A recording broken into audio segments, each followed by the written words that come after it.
Sebelum ceritanya dimulai, silahkan tulis di kolom komentar dari daerah mana saja teman-teman yang menonton cerita ini. Jangan lupa like dan subscribe agar channel ini bisa semakin berkembang dan bisa mempersembahkan cerita yang lebih menarik lagi. Risa menghela napas panjang, aroma masakan yang mengepul dari dapur menyeruak ke seluruh penjuru rumah minimalis yang seharusnya menjadi istananya, namun terasa seperti penjara tak berjeruji. Pukul 7 malam, seharusnya ia sudah duduk manis di sofa empuk ruang keluarga, ditemani secangkir teh hangat dan suaminya, Ardi, setelah seharian berkutat dengan segala macam pekerjaan rumah tangga yang tak ada habisnya. Namun, nyatanya, Risa masih berkutat dengan tumpukan piring kotor bekas makan malam, sendirian. Ardi, seperti biasa, baru akan pulang lewat tengah malam, dengan alasan rapat atau lembur yang selalu terdengar klise di telinga Risa. Bukan hanya Ardi yang membuat Risa merasa terasing di rumahnya sendiri. Ada Ibu Fatma, ibu mertuanya, yang kehadirannya di rumah ini terasa seperti duri dalam daging. Sejak awal pernikahan mereka 5 tahun lalu, Ibu Fatma memang sudah tinggal bersama mereka. Ardi adalah putra tunggal, dan Ibu Fatma seolah tak rela melepaskan putranya begitu saja. Awalnya, Risa menerima dengan lapang dada. Ia berpikir, memiliki ibu mertua di rumah akan memberinya seorang figur ibu yang selalu ia dambakan, mengingat ibunya meninggal saat ia masih sangat muda. Namun, ekspektasi itu hancur berantakan. Ibu Fatma justru adalah kritikus terkejam Risa, selalu membanding-bandingkan Risa dengan mantan pacar Ardi, atau bahkan dengan dirinya sendiri. Lihat, Risa, masakan ibu lebih enak, kan? Ardi paling suka ini, atau, kamu ini bagaimana, sih? Membersihkan rumah saja tidak becus. Dulu, ibu sendiri yang mengerjakan semuanya tanpa pembantu.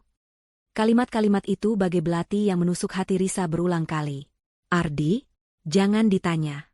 Suaminya itu seolah buta dan tuli terhadap perlakuan ibunya pada Risa. Setiap kali Risa mencoba mengeluh, Ardi hanya akan berkata, "Ah, ibu kan cuma bercanda. Kamu ini terlalu perasa." Atau yang lebih parah, "Sudahlah, Risa. Jangan manja. Hormati ibu. Dia itu orang tua kita." Risa merasa sendirian. Tak ada bahu untuk bersandar, tak ada telinga yang mau mendengar keluh kesahnya.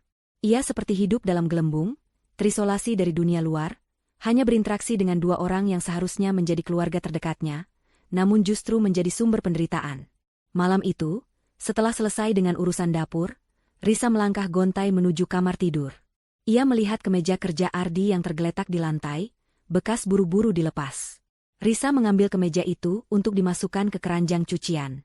Namun, saat tangannya merogoh saku kemeja, ia merasakan sesuatu. Sebuah benda kecil, tipis, dan kaku. Penasaran, ia menarik benda itu keluar. Matanya membelalak. Itu adalah tiket pesawat. Bukan 1, tapi 3. Dari Jakarta ke Singapura, dengan tanggal keberangkatan seminggu lagi. Dan yang membuat jantungnya mencelos adalah nama-nama yang tertera di tiket itu, Ardianto Wijaya, Fatma Dewi, dan Sarah Kumel. Risa merasa seluruh darah di tubuhnya mengalir deras ke kepalanya. Sarah? Siapa Sarah? Nama itu asing di telinganya. Apakah ini teman kantor Ardi? Tapi kenapa harus ada nama Sarah di tiket liburan Ardi dan Ibu Fatma? Otaknya berputar, mencoba mencari penjelasan rasional. Namun, firasat buruk mulai merayapi hatinya. Ia ingat beberapa kali Ardi pulang larut malam dengan alasan lembur bersama rekan kerja. Atau saat Ardi sering menerima telepon di luar kamar, berbicara dengan nada berbisik, lalu buru-buru memutuskan panggilan saat Risa mendekat. Tiba-tiba, sebuah ide melintas di benaknya. Risa meraih ponselnya, tangannya gemetar saat mencari nama Ardi di daftar kontak. Ia membuka aplikasi email Ardi yang selama ini terhubung ke ponselnya, atas permintaan Ardi sendiri agar Risa bisa membantu mengurus segala tagihan dan urusan rumah tangga lainnya. Matanya tertuju pada folder sampah. Ada beberapa email yang baru saja dihapus. Dengan napas tertahan, Risa membuka email-email itu satu persatu. Dan disitulah, dunia Risa runtuh. Ada email konfirmasi pemesanan hotel di Singapura, untuk 3 orang, dengan nama yang sama, Ardianto Wijaya, Fatma Dewi, dan Sarah Kumala. Hotel mewah, dengan tipe kamar suite yang bahkan belum pernah Ardi pesankan untuk liburan mereka berdua. Lebih parah lagi, ada email-email lain. Percakapan ringan, rayuan, bahkan foto-foto. Foto Ardi dan Sarah, berpose akrab di sebuah kafe, tangan Ardi melingkar di pinggang Sarah, tawa Sarah yang cerah, dan Ardi yang menatapnya dengan pandangan penuh cinta. Cinta yang seharusnya hanya untuk Risa. Foto itu seolah menampar Risa dengan kenyataan pahit. Sarah Kumala bukan hanya rekan kerja. Dia adalah selingkuhan suaminya. Dan yang lebih menyakitkan, Ibu Fatma, mertuanya, yang selama ini selalu mengolok-olok Risa, sepertinya tahu tentang ini. Nama Ibu Fatma tertera jelas di tiket dan pemesanan hotel. Mereka akan liburan bersama, bertiga, meninggalkan Risa sendirian di rumah. Risa merasa mual. Perutnya bergejolak, seolah ingin memuntahkan semua kepedihan dan amarah yang tiba-tiba meluap. Dia mundur selangkah, menabrak meja rias di belakangnya, membuat botol parfum dan beberapa kosmetik jatuh berantakan di lantai. Suara benda pecah itu seolah menggemakan kehancuran hatinya. Risa terduduk di lantai, memeluk lututnya erat-erat, air mata mengalir deras membasahi pipinya. Tangisnya pecah, isakan pilu memenuhi kamar yang sunyi. Bukan hanya rasa sakit karena dikhianati, tetapi juga rasa bodoh. Bodoh karena begitu percaya. Bodoh karena membiarkan dirinya diinjak-injak selama ini. Semua perlakuan Ardi dan Ibu Fatma selama ini tiba-tiba terasa masuk akal. Sindiran-sindiran Ibu Fatma, kamu ini tidak bisa menjaga Ardi, dia itu mudah tergoda. Atau Ardi yang sering membandingkan Risa dengan wanita ideal, versinya, semua itu kini memiliki wajah, Sarah. Ardi tidak pernah benar-benar mencintainya. Pernikahan ini, bagi Ardi, hanyalah formalitas. Dan Ibu Fatma, alih-alih melindunginya sebagai menantu, justru bersekongkol dengan putranya untuk melukai hatinya. Rasa sakit itu berubah menjadi kobaran api. Api kemarahan yang membakar setiap inci jiwanya. Cukup sudah. Cukup sudah ia menjadi Risa yang lemah, Risa yang pasrah, Risa yang selalu menerima perlakuan buruk dari Ardi dan Ibu Fatma. Mereka telah merampas segalanya darinya. Harga dirinya, kebahagiaannya, dan kini, kesetiaan suaminya. Tapi Risa tidak akan membiarkan ini berlalu begitu saja. Tangan Risa meremas tiket pesawat dan ponselnya erat-erat. Air mata masih membanjiri wajahnya. Namun kini ada kilatan tekad di matanya yang sembab. Ini bukan lagi tentang kesedihan. Ini tentang keadilan. Ini tentang balas dendam. Mereka akan pergi berlibur ke Singapura? Baik. Biar Risa yang menyiapkan liburan yang tak akan pernah mereka lupakan. Liburan yang akan menjadi neraka pribadi bagi Ardi, Ibu Fatma, dan Sarah. Senyum tipis, dingin, dan penuh perhitungan, mulai terukir di bibir Risa. Permainan baru saja dimulai. Air mata Risa telah mengering, meninggalkan jejak perih di pipinya yang memerah. Tangannya yang tadinya gemetar, kini mengepal erat. Rasa sakit yang menusuk hatinya perlahan bertransformasi menjadi kekuatan yang membara. Ardi dan Ibu Fatma, mereka pikir Risa akan diam saja? Mereka salah besar. Setelah bertahun-tahun diperlakukan seperti pembantu, diremehkan, dan kini dikhianati secara terang-terangan, Risa telah mencapai batasnya. Tidak ada lagi Risa yang lemah dan pasrah. Yang ada hanyalah Risa yang baru, yang siap untuk bangkit dan membalas setiap tetes air mata dan setiap luka yang mereka torehkan. Dini hari itu, bukannya terlelap dalam kesedihan, Risa justru terjaga. Pikirannya bekerja keras, menyusun strategi. Ia menatap keluar jendela, melihat kegelapan yang perlahan mulai disapu oleh semburat fajar. Sebuah metafora yang sempurna untuk kehidupannya yang baru, dari kegelapan pengkhianatan menuju terang kebangkitan. Ini adalah kesempatan emas. Ardi dan Ibu Fatma, bersama wanita simpanannya, akan pergi ke Singapura. Ini memberinya waktu dan ruang untuk bergerak bebas tanpa dicurigai. Pertama-tama, ia butuh bantuan. Seseorang yang bisa ia percaya sepenuhnya. Seseorang yang memiliki kecerdasan dan keberanian yang sama dengannya. Dan nama pertama yang muncul di benaknya adalah Lina. Sahabatnya sejak SMP. Lina, si ahli IT yang brilian, selalu menjadi tempat Risa berbagi suka dan duka. Lina adalah satu-satunya orang yang tahu betapa menderitanya Risa selama ini di bawah tekanan Ardi dan Ibu Fatma. Lina pula yang selalu menyarankan Risa untuk meninggalkan Ardi. Namun Risa selalu beralasan dan mencoba mempertahankan pernikahannya. Sekarang, Lina pasti akan mendukungnya. Bahkan mungkin lebih dari yang ia bayangkan. Pagi harinya, Risa tidak menunggu. Setelah Ardi berangkat kerja dan Ibu Fatma pergi arisan, Risa langsung menghubungi Lina. "Lin, bisa kita bertemu? Sekarang juga." Penting sekali, suara Risa terdengar tegar, namun ada nada urgensi yang tak dapat disembunyikan. Lina yang langsung merasakan ada sesuatu yang tidak beres, tanpa banyak bertanya, langsung mengiyakan. Mereka memutuskan bertemu di sebuah kafe terpencil, jauh dari keramaian, tempat di mana mereka bisa bicara leluasa tanpa takut ada yang mendengar. Ketika Lina tiba, ekspresi terkejut terlihat jelas di wajahnya saat melihat mata Risa yang sembab namun penuh tekad. Risa? Ada apa? Kamu kenapa? Ardi lagi? Lina langsung menembak. Risa mengangguk pelan, kemudian mengeluarkan tiket pesawat dan menunjukkan email konfirmasi hotel, serta foto-foto Ardi dan Sarah. Lina mengambilnya, matanya membesar saat melihat bukti-bukti tersebut. Raut wajahnya berubah dari terkejut menjadi amarah yang sama besarnya dengan Risa. Bajingan. Kurang ajar. Aku sudah bilang kan, dia itu nggak pantas buat kamu. Dan Ibu Fatma ikut-ikutan? Ya Tuhan, Risa, aku tidak bisa percaya. Lina menggebrak meja dengan suara tertahan, berusaha mengendalikan emosinya di tempat umum. Aku sudah menduga ada yang tidak beres sejak lama. Tapi ini sudah keterlaluan. Risa menatap Lina, matanya berkaca-kaca. Aku sudah terlalu bodoh, Lin. Terlalu lama bertahan. Tapi tidak sekarang, kan? Lina menggenggam tangan Risa erat-erat. Jadi, apa rencanamu? Kamu mau menceraikannya? Aku akan bantu kamu habis-habisan. Risa tersenyum getir. Ceraikan dia? Tentu saja. Tapi tidak semudah itu, Lin. Aku tidak akan membiarkan mereka lolos begitu saja. Mereka sudah membuatku menderita bertahun-tahun. Sekarang giliran mereka merasakan bagaimana rasanya kehilangan segalanya.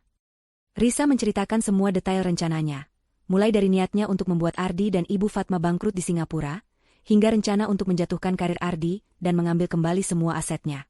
Lina mendengarkan dengan saksama, sesekali mengangguk, sorot matanya menunjukkan kekaguman sekaligus ketegangan. Gila, Risa. Ini benar-benar balas dendam yang manis. Aku suka. Lina menyeringai. Oke, apa yang bisa aku bantu? Aku butuh semua yang Ardi punya. Rekening bank, kartu kredit, aset-aset, bahkan data-data di kantornya. Aku tahu dia sering melakukan korupsi kecil dengan bermain laporan perjalanan dinas atau markup pengeluaran kantor. Aku juga butuh informasi tentang Sarah. Siapa dia, jabatannya apa, dan seberapa dekat dia dengan Ardi di kantor. Lina mengangguk mantap. Serahkan padaku. Aku bisa meretas sistem perbankan mereka untuk mendapatkan data rekening dan kartu kredit. Aku juga punya kenalan di kantor pajak dan kejaksaan yang bisa membantu menelusuri jejak transaksi Ardi. Untuk Sarah, itu lebih mudah. Aku bisa mencari tahu latar belakangnya dan detail pekerjaannya. Lina menyalakan laptopnya dan mulai bekerja saat itu juga, mencatat setiap detail yang Risa sebutkan. Mereka menghabiskan berjam-jam di kafe itu, merancang setiap langkah dengan presisi. Risa menjelaskan kebiasaan Ardi dan Ibu Fatma, kemana mereka biasanya menyimpan dokumen penting, dan kapan waktu terbaik untuk beraksi.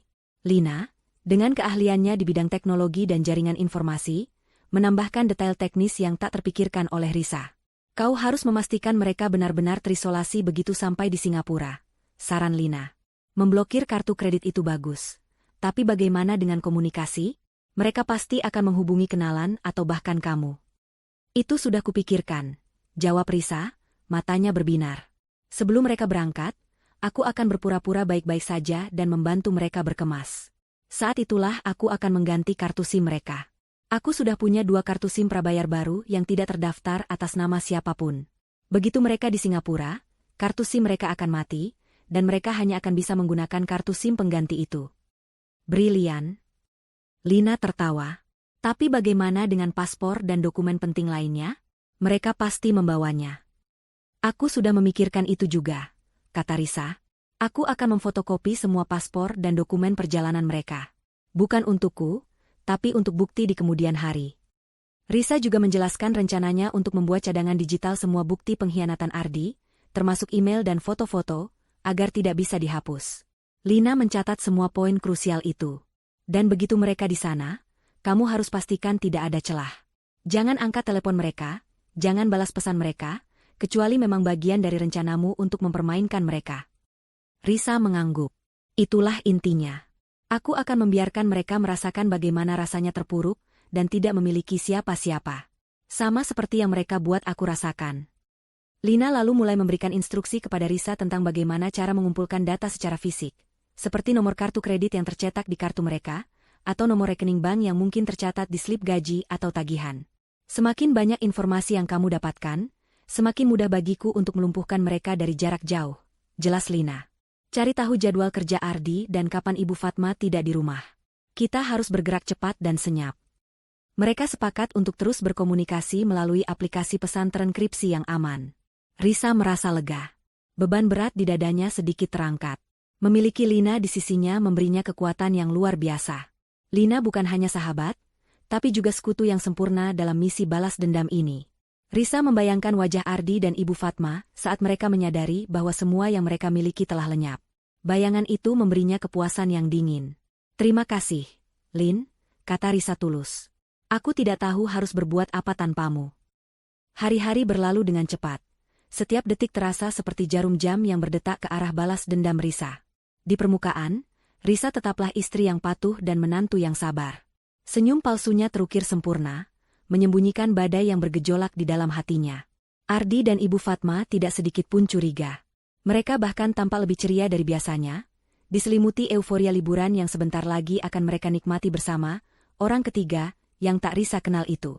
"Risa, tolong siapkan koper ibu, ya. Pakaian yang ini sudah ibu pilihkan," perintah Ibu Fatma suatu sore, nadanya seperti biasa, dominan dan tak terbantah. "Pastikan semua sudah rapi dan tidak ada yang ketinggalan. Kamu tahu kan, ibu tidak suka kalau ada barang yang kurang." "Baik, Bu," jawab Risa lembut, tangannya sibuk melipat baju-baju mewah Ibu Fatma. Setiap sentuhan pada pakaian itu bagai menusuk hatinya, membayangkan Ibu Fatma akan bersenang-senang dengan selingkuhan anaknya sementara ia merana di rumah. Tapi Risa mengendalikan diri. Ini adalah bagian dari rencana. Ia harus tetap tenang dan profesional. Di sela-sela kesibukannya membantu berkemas, Risa melakukan observasi. Ia memperhatikan di mana Ardi menyimpan dompetnya, di mana Ibu Fatma meletakkan tas tangannya. Ia mengamati kebiasaan mereka, mencari celah.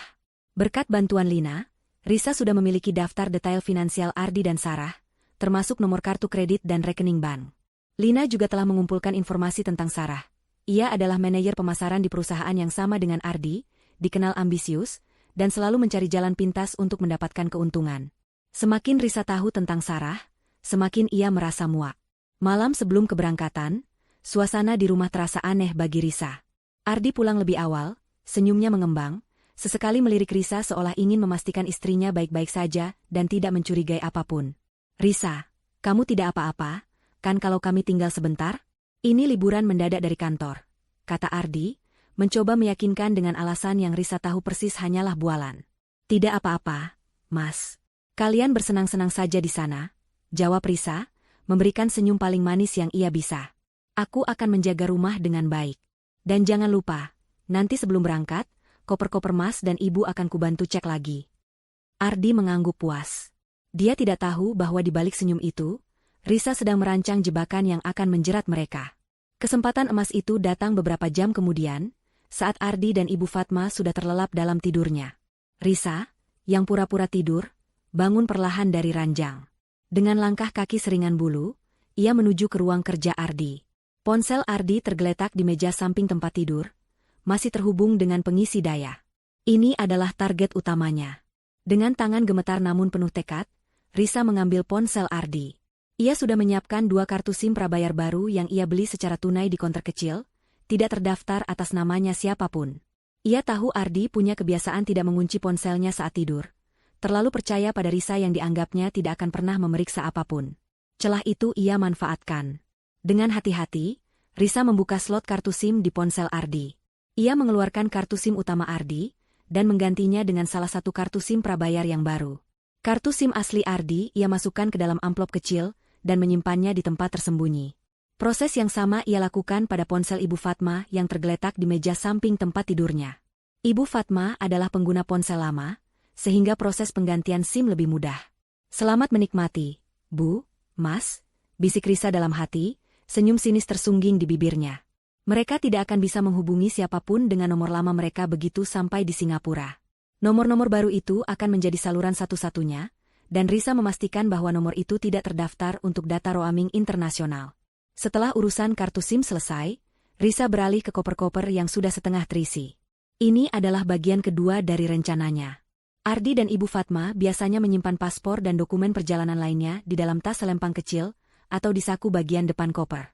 Risa membuka resleting tas Ardi, dan di sana, paspor Ardi, tiket pesawat, dan salinan pemesanan hotel tersimpan rapi. Dengan tenang, Risa mengeluarkan semuanya, memotret setiap halaman penting dengan ponselnya, memastikan semua detail terlihat jelas. Kemudian, ia menyimpannya kembali ke tempat semula, tanpa meninggalkan jejak. Ia melakukan hal yang sama pada tas Ibu Fatma. Paspor Ibu Fatma, tiket, dan beberapa lembar uang tunai asing yang sengaja Ibu Fatma siapkan. Semuanya difoto oleh Risa. Data-data ini akan menjadi bukti kuat di kemudian hari, terutama jika ada masalah hukum atau keuangan yang muncul. Lina sudah mengingatkan Risa untuk mengumpulkan semua bukti yang mungkin dibutuhkan. Risa kembali ke kamar tidur, jantungnya berdegup kencang. Ia menghela napas lega, misi kecil itu berhasil tanpa terdeteksi. Ia berbaring di samping Ardi, berpura-pura tidur. Namun, matanya tidak bisa terpejam. Pikirannya melayang, membayangkan bagaimana Ardi dan Ibu Fatma akan bereaksi begitu mereka menyadari bahwa mereka terputus dari dunia luar. Apakah mereka akan panik, marah, atau mencoba mencari Risa? Risa tahu mereka akan melakukan itu. Dan ia sudah siap. Pagi harinya, suasana rumah riuh.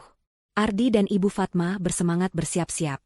Risa, dengan senyum palsunya, membantu mereka memasukkan koper ke dalam taksi. Hati-hati di jalan, Mas, Bu, ucap Risa dengan nada yang terdengar tulus. Jaga diri baik-baik di rumah. Ya, Risa, kata Ibu Fatma sambil mengelus pipi Risa. Elusan itu terasa dingin dan munafik.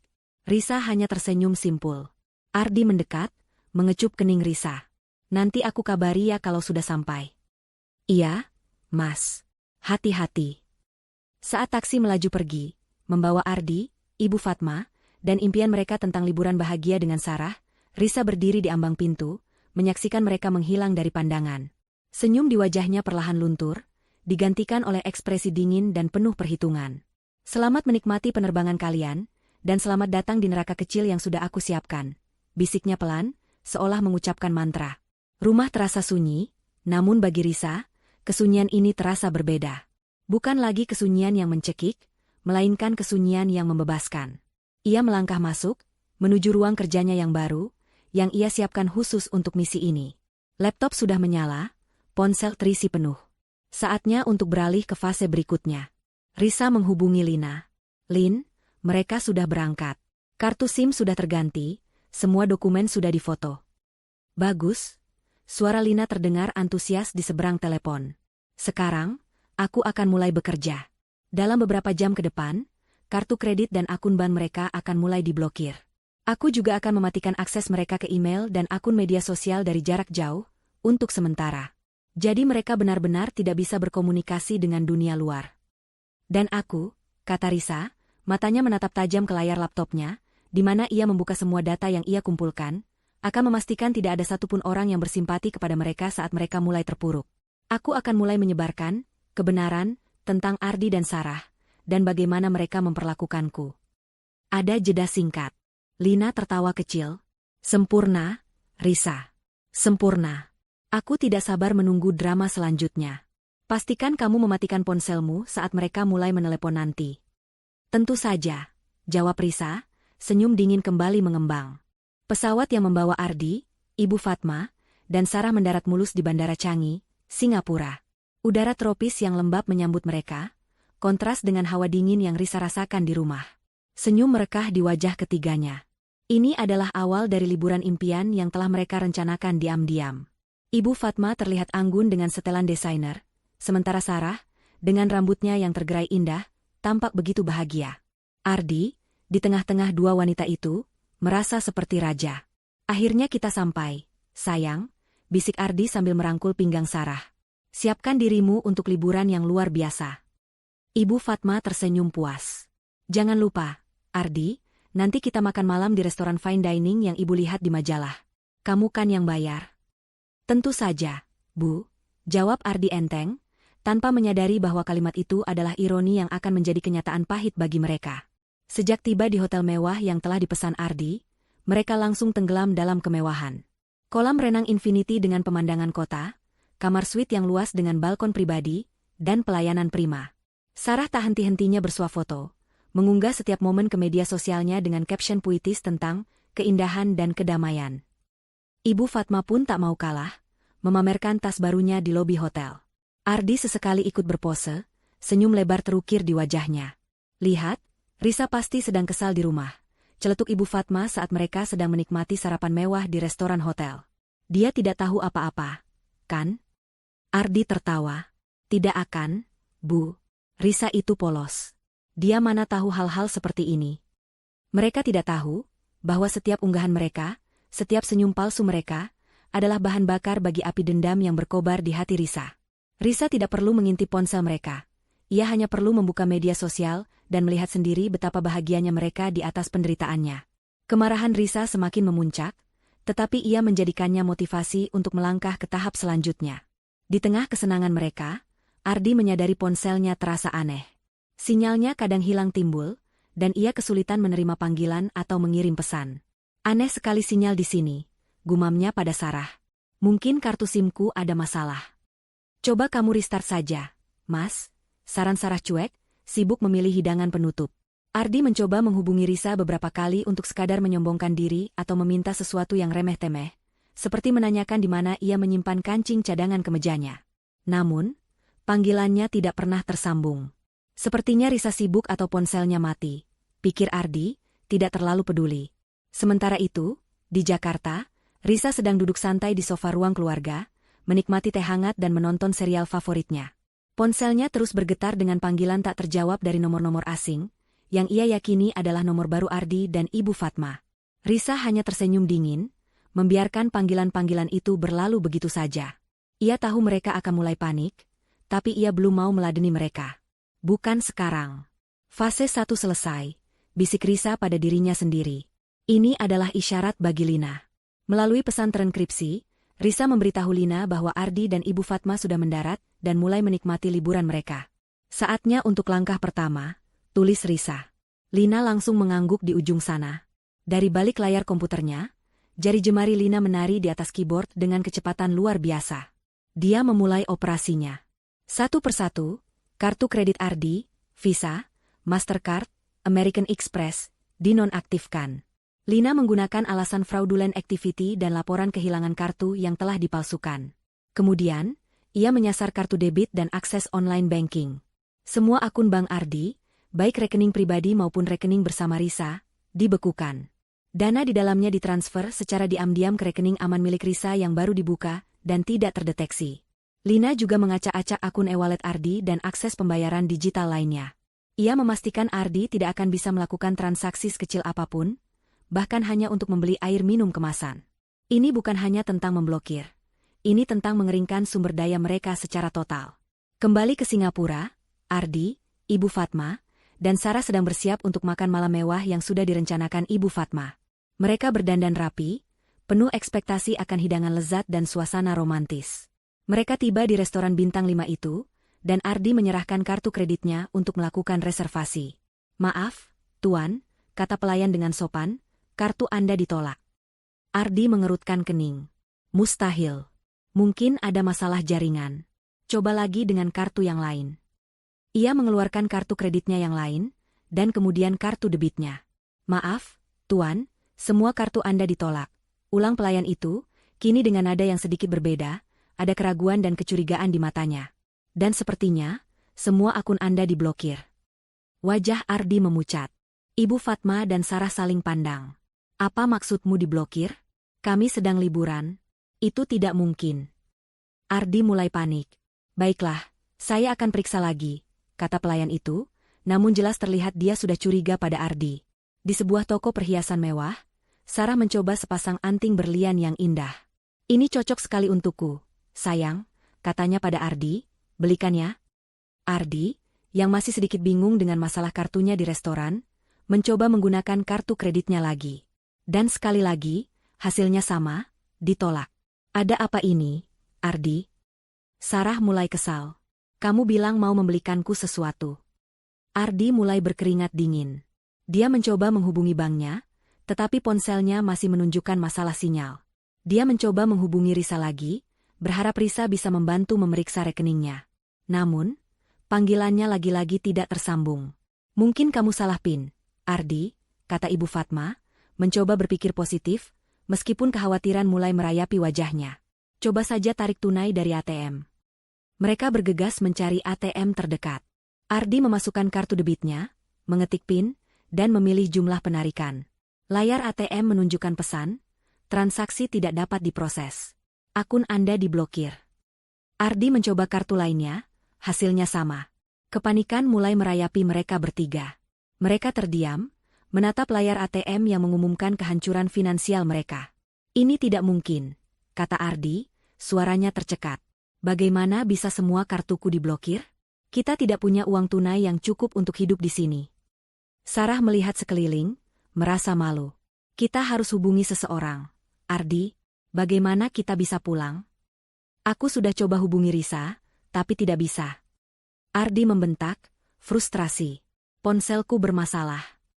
Ibu Fatma mengeluarkan ponselnya. Coba pakai ponsel ibu. Dia mencoba menghubungi kerabat di Jakarta, teman-teman, dan bahkan kantornya.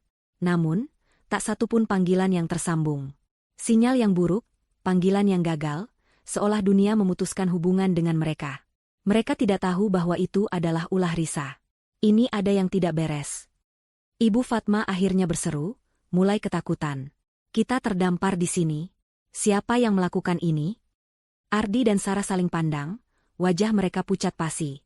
Liburan yang tadinya penuh tawa dan kemewahan, kini berubah menjadi mimpi buruk yang mengerikan. Mereka tidak tahu bahwa di Jakarta, Risa sedang menyeringai, menikmati setiap detik dari kepanikan mereka. Selamat datang di neraka, kalian semua, bisik Risa, ini baru permulaan. Kepanikan menyergap Ardi, Ibu Fatma, dan Sarah. Mereka berdiri terpaku di depan mesin ATM yang berkedip-kedip, seolah mengejek nasib mereka. Angka 0 besar di layar ponsel saat mencoba menghubungi siapapun, dan pesan penolakan dari setiap kartu yang mereka coba gunakan, membuat kenyataan pahit itu menghantam mereka bertubi-tubi. Ini bukan sekadar ketidaknyamanan liburan, ini adalah bencana. Ini tidak mungkin. Ada apa sebenarnya ini? Ibu Fatma berteriak. Suaranya melengking karena frustrasi dan ketakutan. Wajahnya yang tadinya berseri-seri kini pucat pasi, riasan mahalnya luntur oleh keringat dingin. Ardi, cepat lakukan sesuatu. Bagaimana kita bisa pulang? Kita tidak punya uang sepeser pun.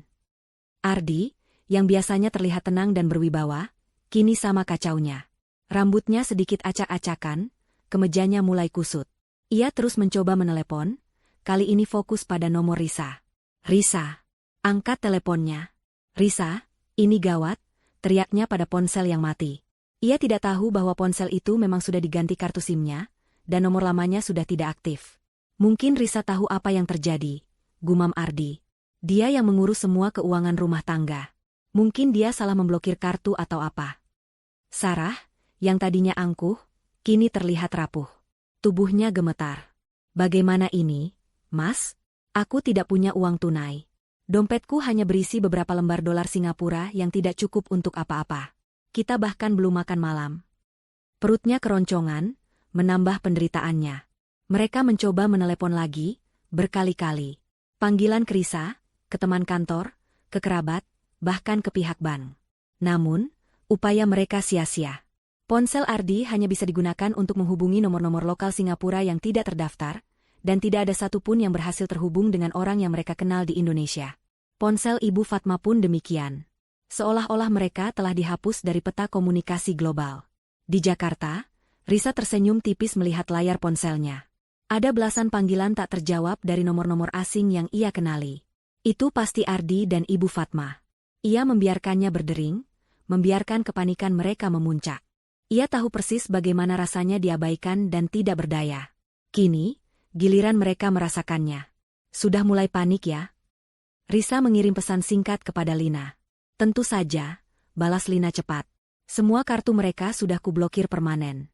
Aku juga memastikan e-wallet dan akses online banking mereka terputus total. Mereka seperti tunawisma digital sekarang. Risa tertawa kecil, tawa yang tak pernah ia tunjukkan pada Ardi atau Ibu Fatma. Tawa kepuasan yang dingin. Sempurna. Kembali ke Singapura, Ardi dan Ibu Fatma mulai berdebat.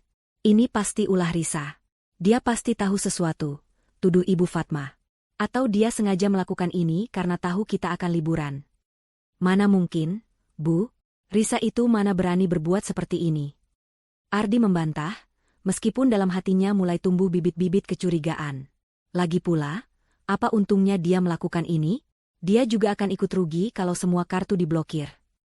Ardi, Kita tidak punya waktu untuk berdebat, seru Sarah, yang sudah mulai menangis. Kita harus mencari cara pulang. Aku tidak mau tidur di jalanan. Mereka memutuskan untuk kembali ke hotel, berharap ada keajaiban. Mungkin kartu mereka tiba-tiba bisa digunakan lagi, atau mereka bisa berbicara dengan pihak hotel. Namun, ketika mereka sampai di resepsionis, Ardi mencoba menjelaskan situasinya. Maaf, Tuan, tapi kami tidak bisa berbuat banyak, kata resepsionis itu dengan wajah datar. Pembayaran Anda untuk 3 malam ke depan belum berhasil. Jika Anda tidak bisa menyelesaikan pembayaran, kami terpaksa meminta Anda untuk check out malam ini. Apa? Kalian tidak bisa melakukan itu. Ardi membentak. Saya akan bayar begitu saya bisa menghubungi bank saya. Kami tidak bisa menahannya, Tuan, kata resepsionis itu, kini dengan nada yang lebih tegas.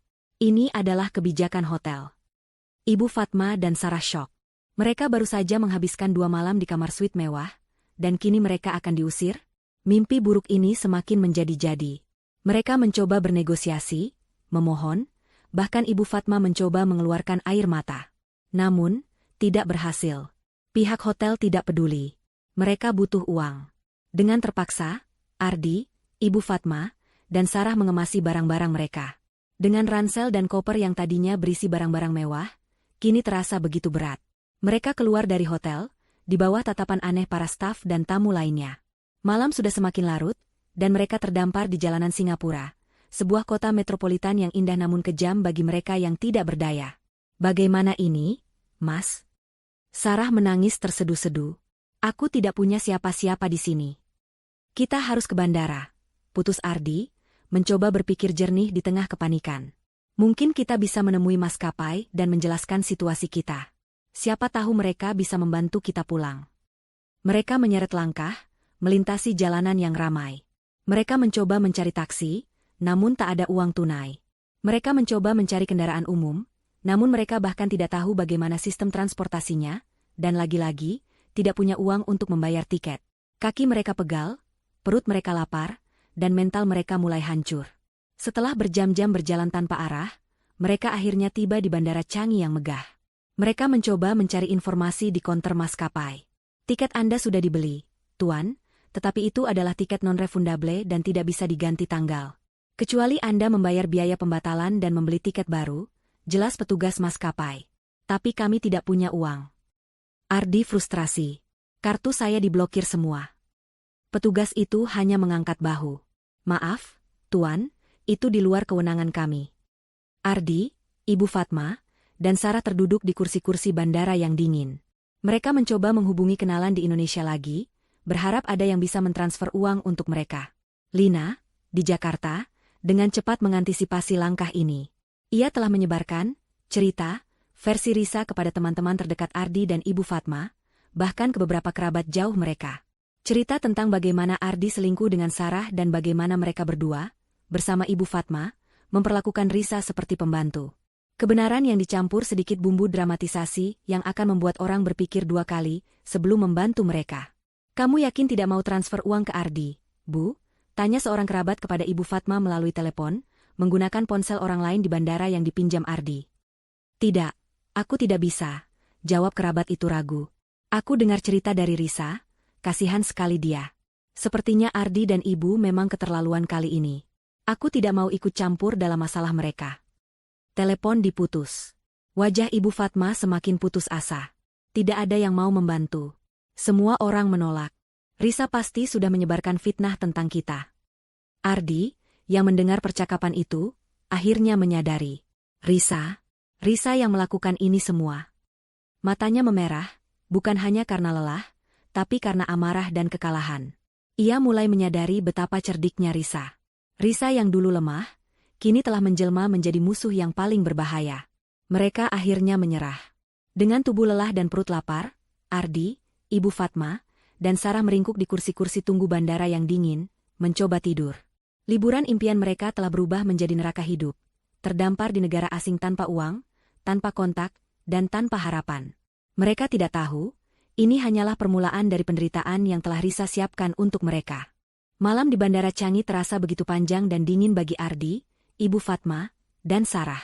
Kemegahan bandara yang biasanya dipuji banyak orang, kini terasa seperti dinding penjara yang menjulang tinggi, mengejek kemalangan mereka. Mereka meringkuk di kursi tunggu yang keras, mencoba tidur, namun mustahil. Perut yang lapar, pikiran yang kacau, dan rasa malu yang mendalam terus menghantui. Aku tidak bisa tidur, keluh Sarah, suaranya parau karena menangis dan menahan lapar. Dingin sekali di sini, dan aku lapar. Ibu Fatma hanya mendengus. Jangan manja, Sarah, kita sedang dalam masalah besar. Lapar itu masalah kecil. Namun, wajahnya sendiri tidak bisa menyembunyikan penderitaan. Wajahnya yang biasa dipoles dengan make-up mahal kini terlihat kuyu, kantung mata menghitam. Ardi menatap kosong ke keramaian bandara. Orang-orang berlalu lalang dengan koper dan senyum di wajah mereka, seolah dunia berputar normal, kecuali untuk mereka bertiga. Kita harus mencari jalan keluar, gumam Ardi, mencoba berpikir jernih di tengah keputusasaan. Kita tidak bisa selamanya di sini. Pagi harinya, dengan sisa-sisa tenaga, mereka kembali mencoba peruntungan. Mereka mendekati petugas informasi, berharap ada solusi. Maaf, Tuan, Nyonya, kami tidak bisa memberikan bantuan keuangan, kata petugas itu dengan sabar. Anda bisa menghubungi Kedutaan Besar Indonesia jika darurat. Mereka mungkin bisa membantu dengan repatriasi, tetapi prosesnya akan panjang. Kedutaan? Itu pasti butuh waktu lama, seru Ardi, putus asa. Kita butuh uang sekarang. Kita bahkan belum sarapan. Petugas itu hanya bisa menghela napas, terbiasa dengan turis yang mengalami masalah. Mereka mencoba menjual beberapa barang berharga yang mereka bawa, seperti jam tangan Ardi yang mahal, atau tas tangan Ibu Fatma. Namun, di bandara, toko-toko perhiasan atau butik barang mewah tidak menerima jual beli barang bekas. Mereka bahkan mencoba mencari warung makan kecil yang bisa dibayar dengan dolar Singapura yang tersisa, tetapi jumlahnya tidak cukup. Kita harus menghubungi seseorang di Jakarta, kata Ibu Fatma. Pasti ada yang mau membantu. Coba telepon Tante Mira, Ardi. Dia kan punya uang banyak. Ardi mengangguk. Dengan ponsel pinjaman dari seorang turis yang berbaik hati, Ardi mencoba menghubungi Tante Mira, kerabat jauh mereka yang memang dikenal berada. Telepon tersambung. Halo, Tante, suara Ardi terdengar dipaksakan ceria. Ini Ardi, Tante. Kami sedang di Singapura. Ada sedikit masalah keuangan.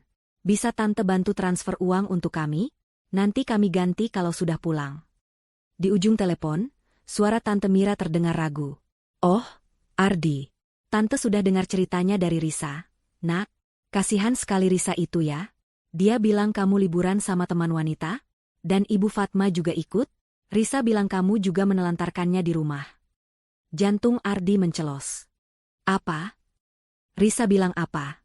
Tante? Itu tidak benar. Tante. Risa hanya mengada-ada. Sudahlah, Ardi, potong Tante Mira. Tante tidak mau ikut campur dalam masalah rumah tangga kalian. Dan Tante tidak punya uang lebih untuk dipinjamkan. Urus saja masalahmu sendiri. Risa memang baik-baik saja di sini, dia sekarang tinggal di rumah orang tuanya sementara. Telepon terputus. Ardi menatap ponsel pinjaman itu dengan syok. Risa sudah bergerak. Dia sudah menyebarkan cerita, versinya. Wajah Ardi memerah menahan marah dan malu. Ibu Fatma dan Sarah sudah menunggu dengan cemas. Bagaimana, Ardi? Ardi menggeleng lemah. Tante Mira tidak mau bantu. Dia bilang Risa sudah menyebarkan cerita kalau aku selingkuh dan kita menelantarkan dia. Ibu Fatma menganga tak percaya. Apa? Dasar menantu tidak tahu diuntung. Beraninya dia melakukan ini pada kita. Sarah menunduk, wajahnya semakin keruh. Jika ini menyebar, reputasinya di kantor juga bisa hancur. Mereka mencoba menghubungi teman-teman Ardi yang lain. Ada Budi, teman akrab Ardi yang sering diajak minum kopi. Budi, ini Ardi. Aku di Singapura, ada masalah. Ardi, wah, aku sibuk sekali nih. Maaf ya, aku tidak bisa bantu. Lagi pula, aku dengar kabar burung dari beberapa teman tentang kamu dan Risa. Kasihan Risa, ya? Kamu kok tega begitu?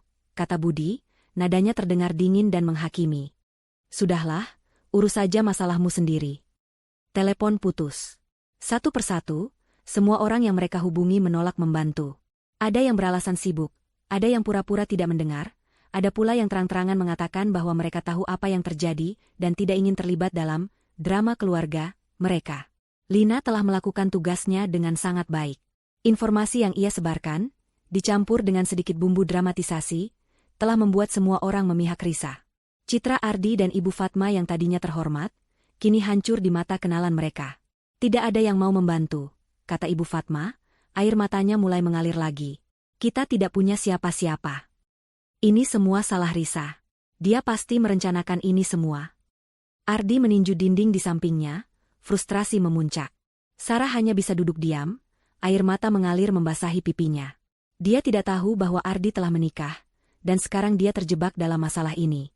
Ini bukan liburan yang dia bayangkan. Mereka akhirnya terpaksa tidur lagi di bandara malam itu. Dinginnya lantai, keramaian yang tidak pernah reda, dan rasa lapar yang mendera membuat mereka semakin menderita. Mereka menyaksikan fajar menyingsing lagi, menandakan hari kedua mereka terdampar tanpa uang, tanpa kontak, dan tanpa harapan. Kita harus mencari cara untuk kembali ke Indonesia, kata Ardi, suaranya lemah.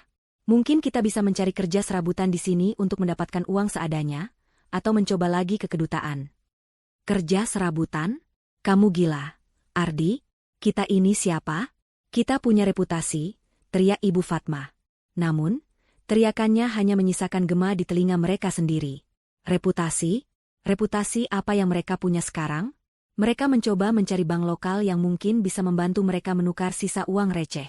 Namun, tidak ada yang menerima penukaran uang dengan jumlah sekecil itu.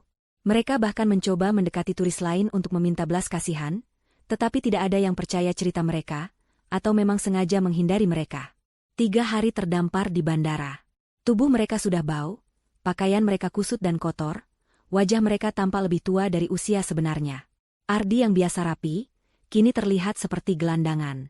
Ibu Fatma yang selalu menjaga penampilan, kini benar-benar berantakan. Sarah, yang tadinya memesona, kini terlihat lesu dan putus asa. Akhirnya, dengan segala cara, mereka berhasil menghubungi Kedutaan Besar Indonesia di Singapura. Proses repatriasi memang panjang dan rumit. Setelah menunggu berjam-jam, diinterogasi, dan mengisi berbagai formulir, mereka akhirnya mendapatkan bantuan seadanya. Bukan uang tunai, melainkan tiket pulang ke Indonesia dengan penerbangan paling murah, dan harus menunggu beberapa hari lagi. Mereka juga diberikan makanan dan tempat singgah sementara yang sangat sederhana. Selama menunggu di tempat penampungan sementara yang disediakan kedutaan, mereka terus berdebat. Saling menyalahkan. Ardi menyalahkan Sarah karena telah menggoda, dan Ibu Fatma karena tidak mendidiknya dengan benar. Ibu Fatma menyalahkan Sarah karena telah merusak putranya, dan Risa karena telah bersekongkol menjatuhkan mereka. Sarah menyalahkan Ardi karena tidak jujur tentang status pernikahannya. Kebencian dan kekecewaan meluap di antara mereka. Aku benci Risa, teriak Ibu Fatma. Akan kubalas dia begitu sampai di Jakarta. Kita tidak akan bisa membalasnya, Bu, kata Ardi getir. Setelah pengalaman mengerikan di Singapura, Ardi, Ibu Fatma, dan Sarah akhirnya kembali ke Jakarta. Bukan dengan kemewahan dan senyum puas, melainkan dengan wajah kuyu, pakaian lusuh, dan hati yang hancur. Mereka mendarat di Terminal 2 Bandara Soekarno-Hatta, bukan Terminal 3 yang megah seperti biasanya, karena tiket yang diberikan kedutaan adalah kelas ekonomi paling murah. Mereka pulang bukan sebagai pelancong, melainkan sebagai buronan dari kenyataan pahit yang mengejar mereka. Tidak ada mobil jemputan, tidak ada senyum hangat. Mereka harus naik taksi biasa menuju rumah, menggunakan sisa uang receh dari pinjaman kedutaan yang sangat terbatas. Sepanjang perjalanan, tidak ada percakapan. Hanya keheningan yang menyesakan, diselingi dengusan kesal Ibu Fatma dan isakan pelan Sarah. Ardi hanya menatap kosong keluar jendela, memikirkan bagaimana caranya mereka akan bertahan hidup. Rumah yang dulu mereka tinggalkan dengan angkuh, kini menjadi satu-satunya tempat berlindung, meskipun rasanya juga tidak lagi aman. Setibanya di rumah, pemandangan yang menyambut mereka adalah Risa, yang sedang menyiram bunga di halaman depan, tampak begitu tenang dan berseri. Kontras sekali dengan kondisi mereka. Risa menoleh, senyum tipis terukir di bibirnya. Bukan senyum yang ramah, melainkan senyum penuh kemenangan yang dingin. Oh, kalian sudah pulang, sapa Risa, nadanya datar, tanpa ada jejak kekhawatiran atau kepedulian. Ibu Fatma langsung melotot. Dasar menantu tidak tahu diuntung. Beraninya kamu melakukan ini pada kami. Ini pasti semua ulahmu. Risa hanya mengangkat bahu. Apa yang ibu bicarakan? Saya tidak tahu apa-apa. Saya di rumah saja, menjaga properti kalian. Ada penekanan pada kata, properti kalian, yang membuat Ibu Fatma semakin geram. Ardi menatap Risa dengan nanar. Ada campuran amarah, kekalahan, dan sedikit ketakutan di matanya. Dia tahu ini ulah Risa. Dia tahu Risa tidak sepolos yang dia kira. "Risa, kita perlu bicara," ucap Ardi, mencoba menguasai diri. "Tidak ada yang perlu dibicarakan, Mas," jawab Risa. Air siraman bunga seolah mencuci bersih semua sisa kesedihan di hatinya. "Kalian pasti lelah. Sebaiknya istirahat saja." Risa sengaja tidak memberikan mereka kesempatan untuk bicara. Ia tahu mereka akan mencoba memohon, atau bahkan mengancam. Tapi Risa sudah mempersiapkan langkah selanjutnya. Yang jauh lebih besar, yang akan menghancurkan Ardi di tempat yang paling ia banggakan, karirnya. Pagi harinya, saat Ardi dan Ibu Fatma masih terlelap dalam tidur yang gelisah, Risa sudah bersiap-siap. Dengan pakaian formal yang elegan dan rapi, ia menuju ke kantor Ardi. Ini adalah hari di mana Ardi akan kehilangan segalanya, secara resmi. Risa telah mengatur janji temu dengan Bapak Chandra, direktur utama perusahaan tempat Ardi bekerja, yang juga adalah kenalan lama ayahnya. Risa memasuki gedung perkantoran mewah itu dengan langkah mantap. Tidak ada lagi keraguan di hatinya. Di tangannya, sebuah flash drive berisi semua bukti yang ia kumpulkan. Fotokopi paspor, tiket pesawat, konfirmasi hotel, foto-foto Ardi dan Sarah, serta bukti-bukti transaksi keuangan yang mencurigakan dan dokumen internal perusahaan yang menunjukkan korupsi kecil yang dilakukan Ardi.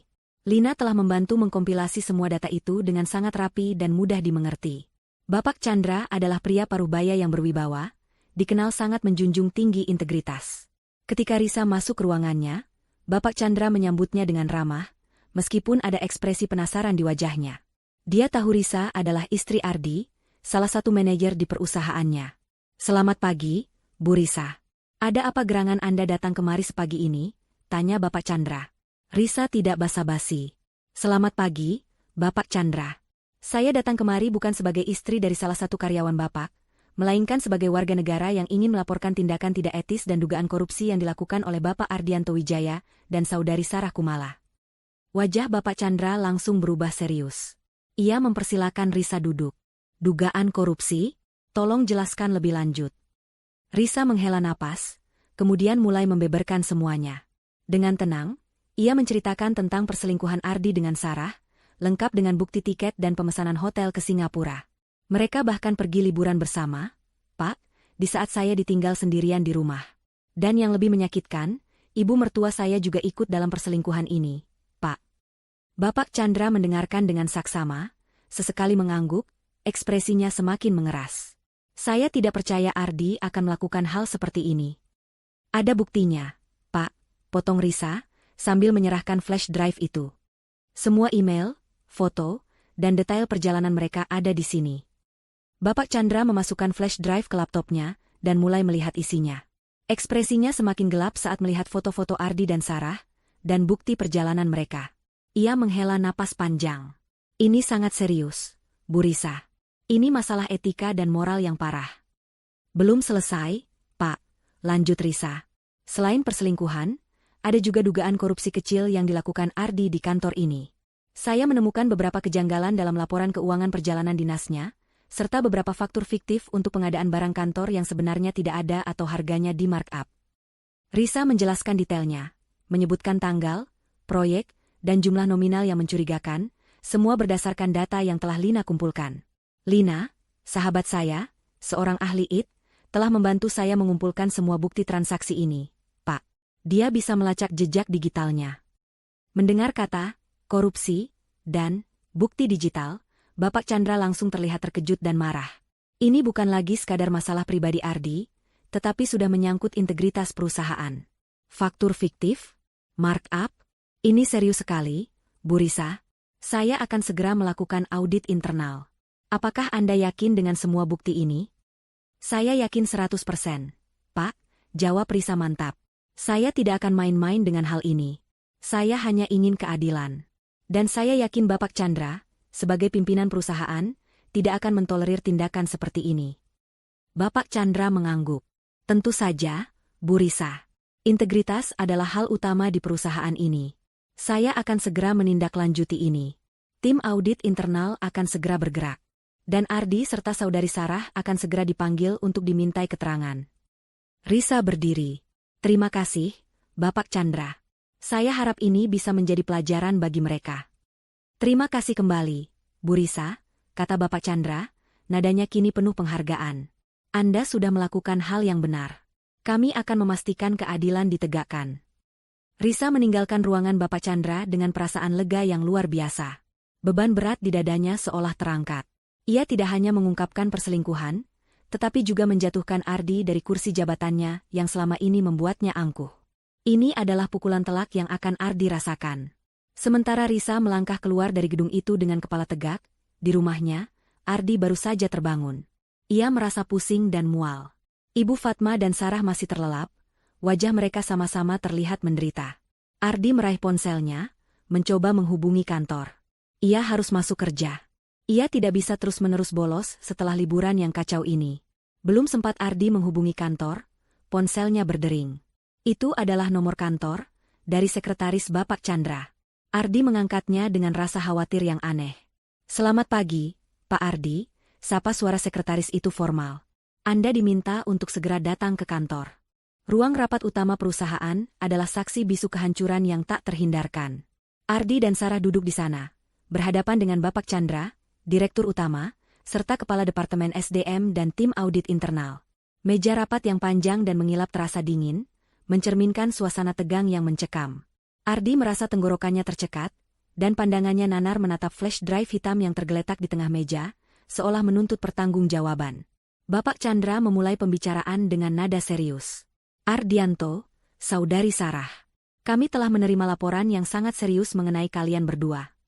Matanya menatap tajam, menelusuri wajah Ardi dan Sarah yang pucat. Laporan ini mencakup dugaan perselingkuhan yang merusak citra perusahaan, dan yang lebih parah, dugaan praktik korupsi kecil yang melibatkan dana perusahaan. Ardi mencoba membela diri. "Pak, itu semua tidak benar. Ini fitnah. Risa pasti yang menyebarkan ini semua." Suaranya terdengar panik dan tidak meyakinkan. "Fitnah?" Bapak Chandra mengangkat alisnya. "Kami punya bukti, Ardianto. Tiket pesawat ke Singapura atas nama Anda, Ibu Fatma, dan Saudari Sarah Kumala. Konfirmasi pemesanan hotel mewah. Foto-foto Anda dan Saudari Sarah yang menunjukkan kedekatan yang tidak pantas antara atasan dan bawahan. Dan juga, temuan awal dari tim audit kami mengenai kejanggalan dalam laporan perjalanan dinas, serta faktur pengadaan fiktif. Bukti-bukti ini sangat kuat dan menunjukkan pola yang konsisten." Tim audit internal kemudian memaparkan hasil investigasi awal mereka. Data-data transaksi yang tidak wajar, penggunaan dana operasional untuk keperluan pribadi, dan penggelapan dana kecil yang selama ini dianggap Ardi tidak akan terdeteksi. Setiap detail yang mereka sebutkan bagai palu godam yang menghantam Ardi. Dia tidak bisa lagi menyangkal. Semua itu memang benar. Dia pikir dia cerdik, tapi ternyata Risa jauh lebih cerdik. "Saudari Sarah," kini tatapan Bapak Chandra beralih kepadanya. "Apakah Anda tahu bahwa Bapak Ardianto sudah menikah? Dan apakah Anda tahu bahwa dia menggunakan fasilitas perusahaan untuk kepentingan pribadi yang melibatkan Anda?" Sarah tidak bisa lagi menahan tangisnya. Ia menggeleng lemah. Saya tidak tahu kalau Mas Ardi akan sejauh ini, Pak." Dia bilang dia akan segera menceraikan istrinya. Air matanya semakin deras. "Itu tidak relevan dengan pelanggaran etika profesional dan hukum perusahaan," tegas Kepala SDM. "Perusahaan kami sangat menjunjung tinggi integritas. Perilaku kalian berdua tidak hanya merusak nama baik pribadi kalian, tetapi juga mencoreng reputasi perusahaan." Setelah presentasi dari tim audit dan SDM, Bapak Chandra menghela napas panjang. "Mengingat bukti-bukti yang tidak terbantahkan ini, dan setelah mempertimbangkan semua aspek, dengan berat hati saya sampaikan bahwa perusahaan memutuskan untuk memberhentikan Bapak Ardianto Wijaya dan Saudari Sarah Kumala dari posisi kalian, dengan tidak hormat." Kata-kata itu bagai sambaran petir di siang bolong. Ardi dan Sarah terhenyak. Dipecat. Dengan tidak hormat. Itu berarti tidak ada pesangon, tidak ada tunjangan, dan rekam jejak yang buruk yang akan menghantui karir mereka di masa depan. "Tidak. Pak, jangan. Saya mohon. Beri saya kesempatan kedua." Ardi mencoba memohon, suaranya parau. "Saya punya keluarga, Pak. Ibu saya bergantung pada saya." "Maaf, Ardianto," kata Bapak Chandra, nadanya final. "Keputusan ini sudah bulat. Pelanggaran Anda terlalu fatal. Anda akan menerima surat resmi hari ini. Dan kami akan melaporkan dugaan korupsi ini ke pihak berwajib jika diperlukan." Sarah hanya bisa menangis terisak-isak, tak mampu berkata apa-apa. Seluruh impian karirnya hancur dalam sekejap. Di rumah, Ibu Fatma menerima telepon dari Ardi. Suara putranya bergetar, penuh keputusasaan. Bu, Ibu, aku dipecat, Bu. Sarah juga. Kita hancur. Bu. Ibu Fatma menjatuhkan gagang telepon. Tubuhnya lemas, ia terduduk di sofa. Dipecat? Bagaimana mungkin? Selama ini, hidupnya bergantung sepenuhnya pada Ardi. Selama ini, Ardi adalah kartu asnya, sumber kehidupannya yang nyaman. Kini, semuanya lenyap. Tanpa Ardi, ia tidak punya apa-apa. Tidak ada lagi uang bulanan, tidak ada lagi kartu kredit, tidak ada lagi perhiasan, dan tidak ada lagi status sosial yang selama ini ia banggakan. Risa. Ini pasti semua ulah Risa, teriak Ibu Fatma, menumpahkan kemarahannya pada menantu yang tidak ada di sana.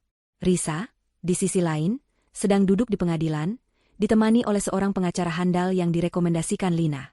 Pengacara itu menjelaskan proses pembatalan pernikahan dan pengajuan hak aset bersama. Dengan semua bukti pengkhianatan Ardi, ditambah rekam jejak perlakuan buruk Ardi dan Ibu Fatma, Risa memiliki posisi yang sangat kuat. Berdasarkan semua bukti yang diajukan, termasuk bukti perselingkuhan, penelantaran, dan dugaan korupsi yang dilakukan oleh saudara Ardianto Wijaya, pengadilan memutuskan bahwa hak atas aset bersama, termasuk rumah dan kendaraan, sepenuhnya jatuh kepada saudari Risa Damayanti, kata hakim dengan tegas. Pernikahan saudari Risa Damayanti dan saudara Ardianto Wijaya resmi dibatalkan. Risa menghela napas lega. Ia telah memenangkan pertempuran besar. Rumah yang selama ini menjadi saksi bisu penderitaannya, kini sepenuhnya menjadi miliknya. Kendaraan, semua perabot, semua itu adalah bagian dari hidupnya yang dulu, dan kini kembali kepadanya. Ketika Ardi dan Sarah tiba di rumah, wajah mereka masih terpampang jelas sisa-sisa kehancuran. Ibu Fatma menyambut mereka dengan tangisan histeris. Ardi, kita dipecat. Bagaimana ini? Kita tidak punya uang. Kita mau makan apa?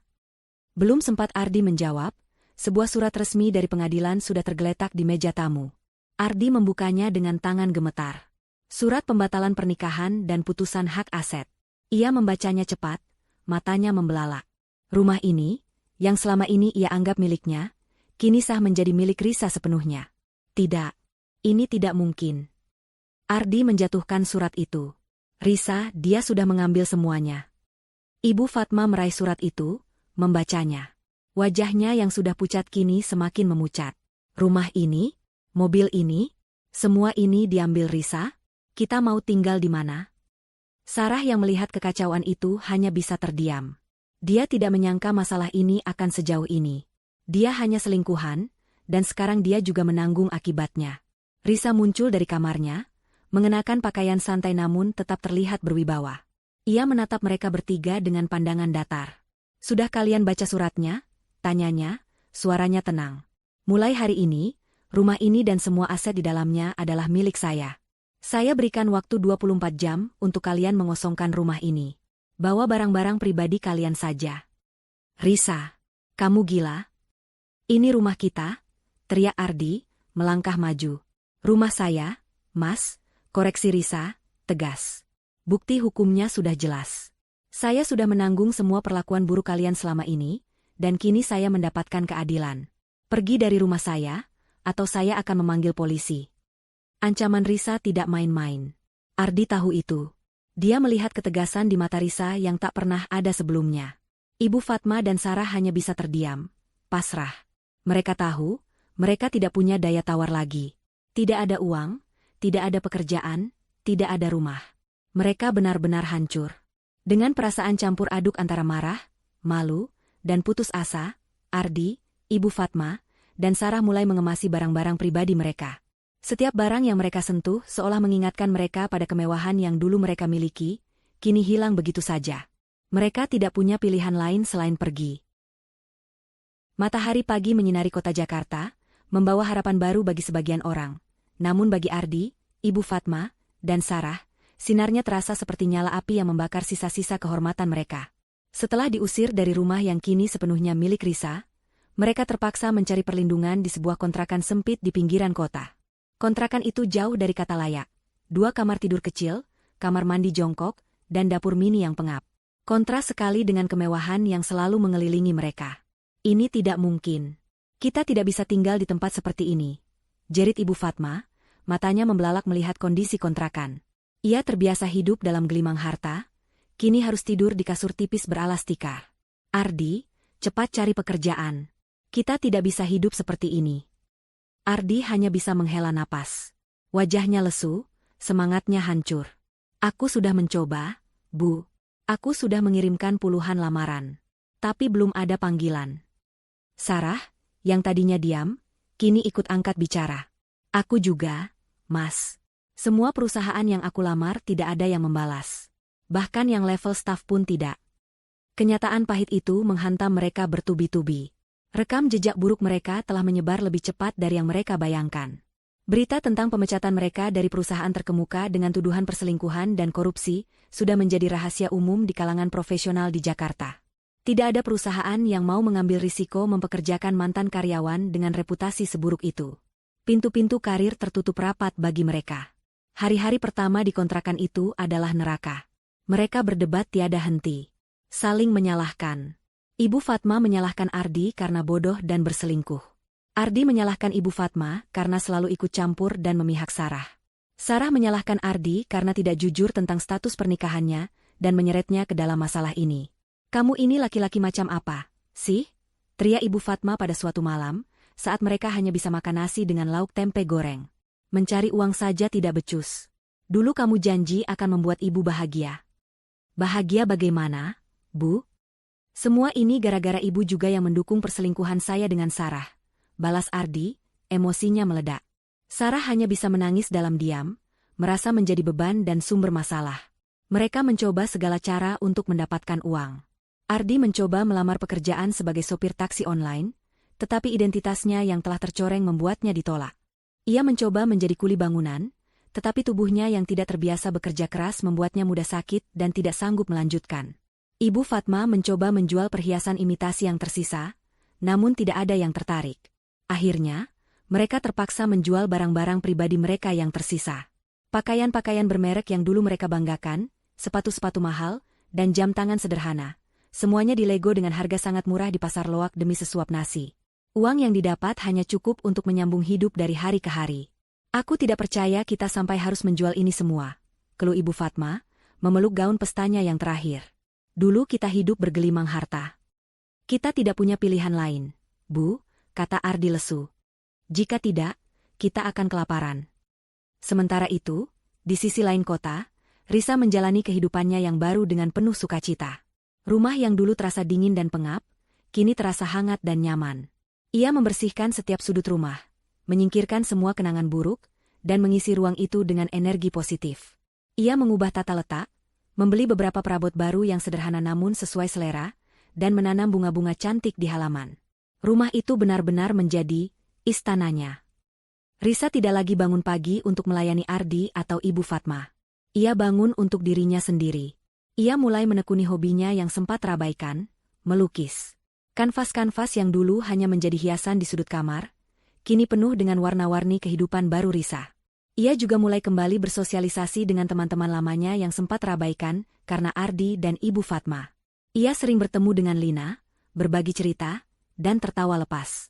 Kamu terlihat jauh lebih bahagia sekarang, Riz, kata Lina suatu sore saat mereka minum kopi di kafe. Wajahmu berseri-seri. Ini baru Risa yang aku kenal. Risa tersenyum tulus.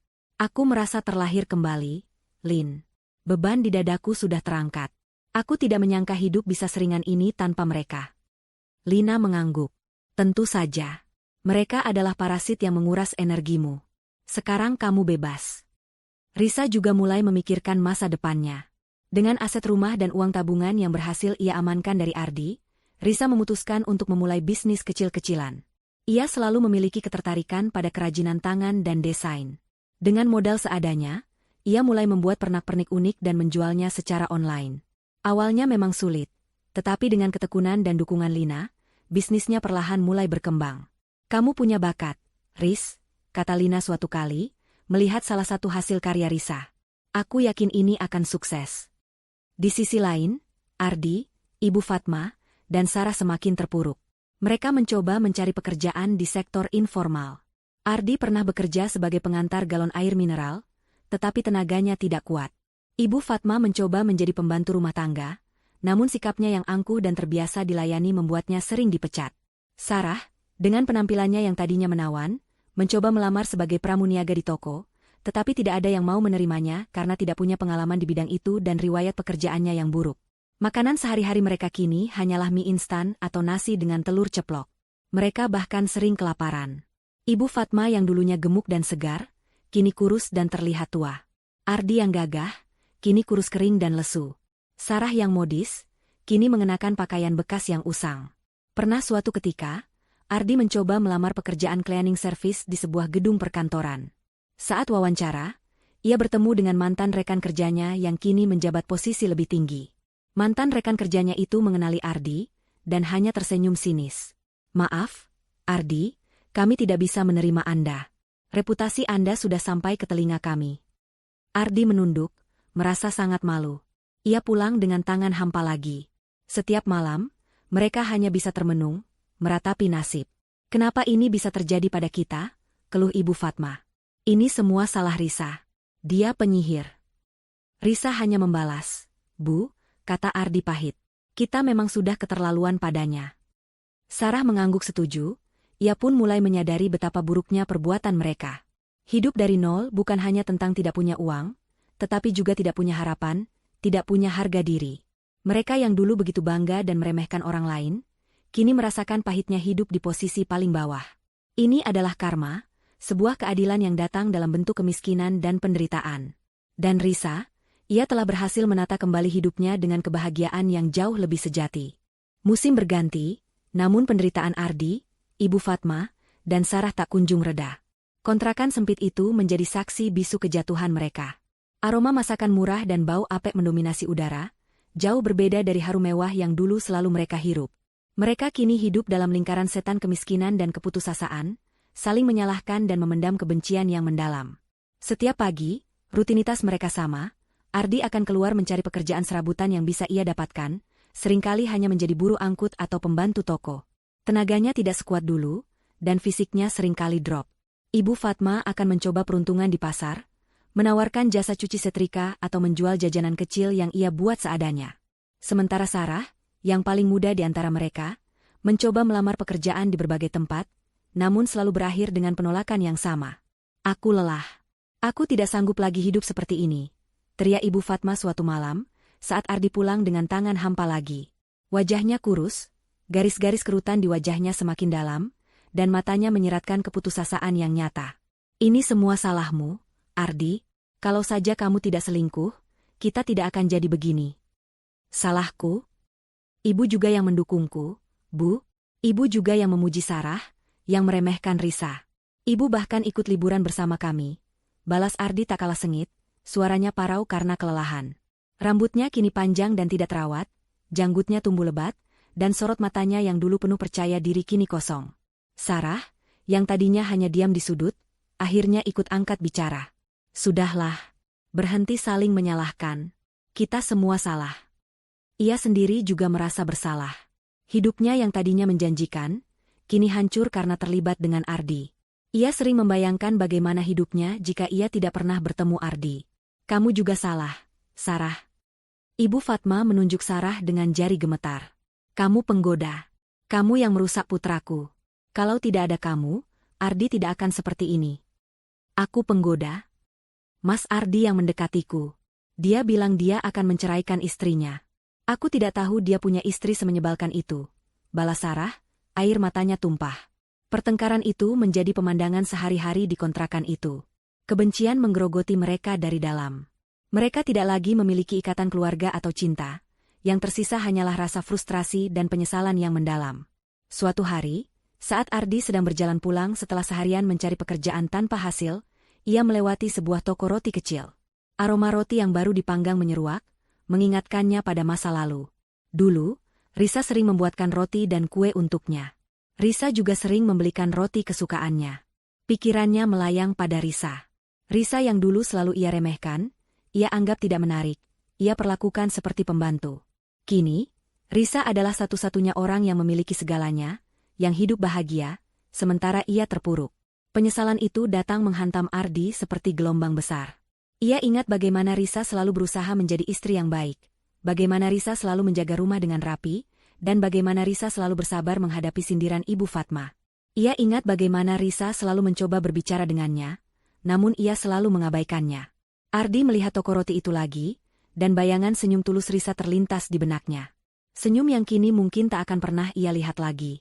Aku bajingan, gumam Ardi pada dirinya sendiri, suaranya tercekat. Aku telah menghancurkan hidup wanita sebaik Risa. Penyesalan itu semakin membesar saat ia teringat wajah ibunya. Ibu Fatma yang dulu selalu terlihat ceria dan penuh semangat, kini layu. Rambutnya memutih, badannya kurus, dan ia sering sakit-sakitan. Ini semua salah Ardi. Jika ia tidak berselingkuh, jika ia tidak korupsi, Ibu Fatma tidak akan berakhir seperti ini. Di kontrakan, Ibu Fatma juga merenung sendirian. Ardi dan Sarah sedang keluar. Ia menatap dinding kontrakan yang kotor, membandingkannya dengan dinding rumahnya yang dulu mewah. Ia ingat bagaimana ia selalu membanggakan Ardi, bagaimana ia selalu meremehkan Risa. Risa itu tidak selevel dengan Ardi, atau Risa itu tidak bisa apa-apa, adalah kalimat-kalimat yang sering ia lontarkan. Kini, siapa yang tidak bisa apa-apa? Ia yang tidak bisa apa-apa tanpa Ardi. Ardi yang tidak bisa apa-apa tanpa pekerjaannya. Dan Risa, wanita yang ia remehkan itu, kini hidup nyaman dan bahagia di rumahnya sendiri. Sebuah kesadaran pahit menghantam Ibu Fatma. Selama ini, ia selalu berpihak pada putranya, tidak peduli seberapa salah putranya.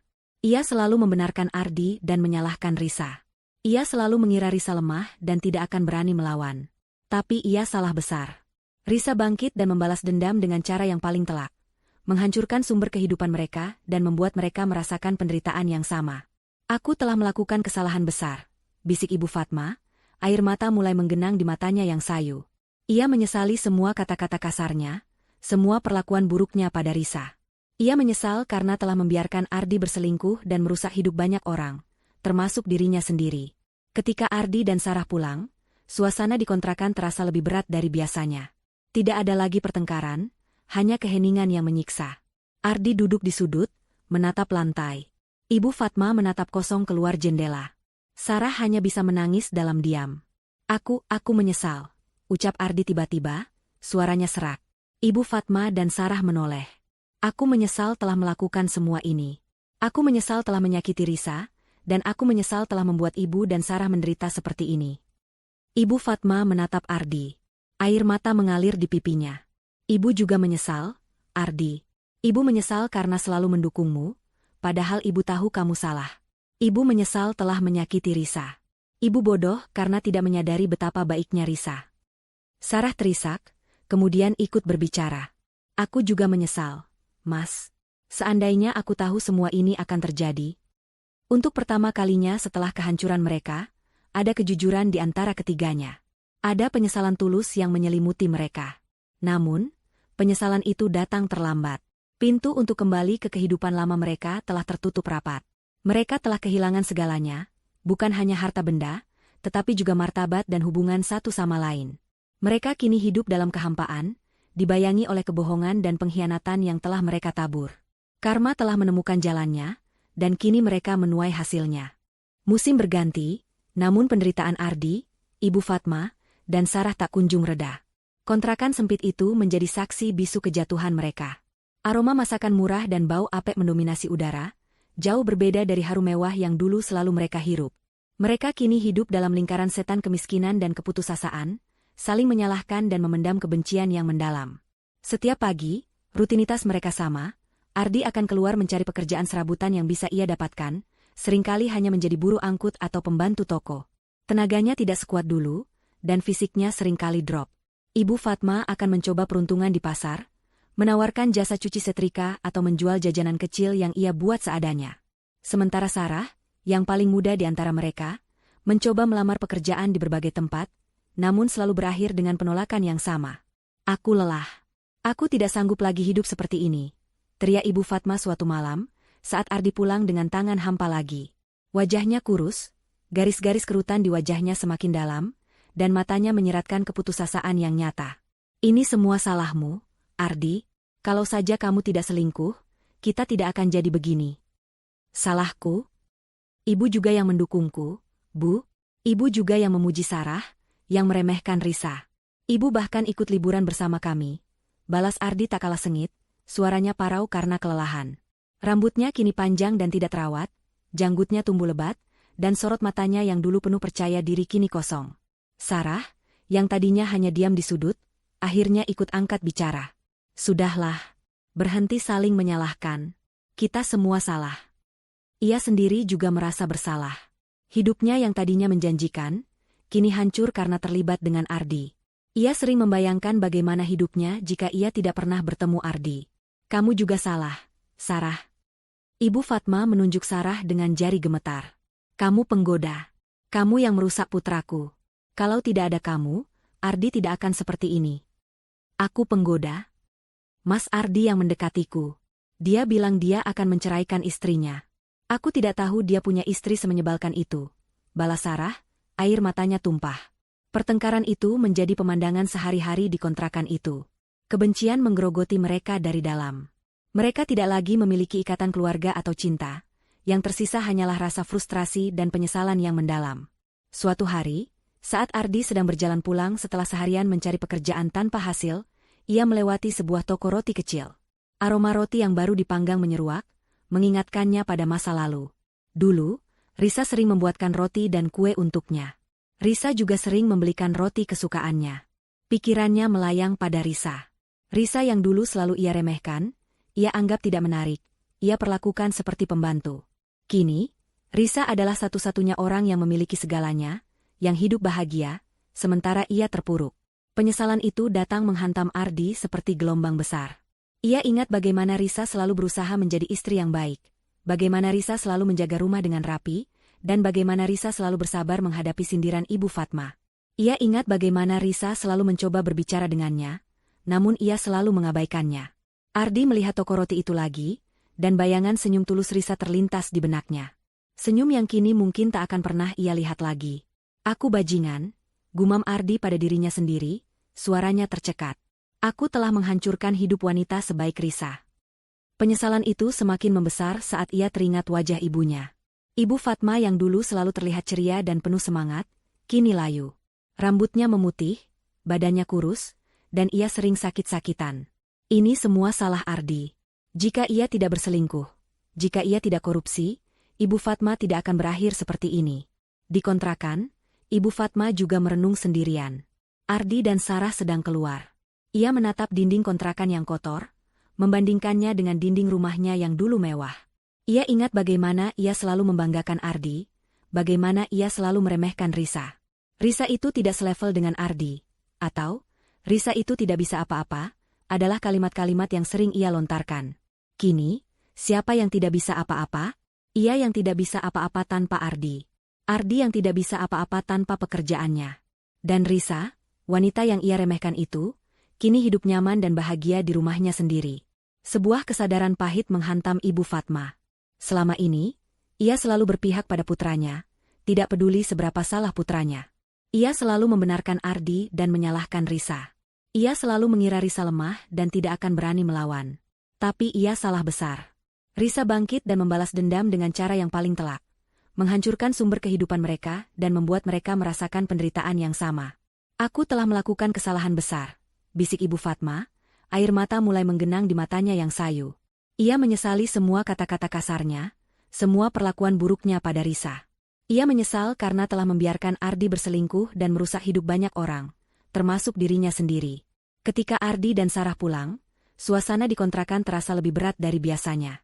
Tidak ada lagi pertengkaran, hanya keheningan yang menyiksa. Ardi duduk di sudut, menatap lantai. Ibu Fatma menatap kosong keluar jendela.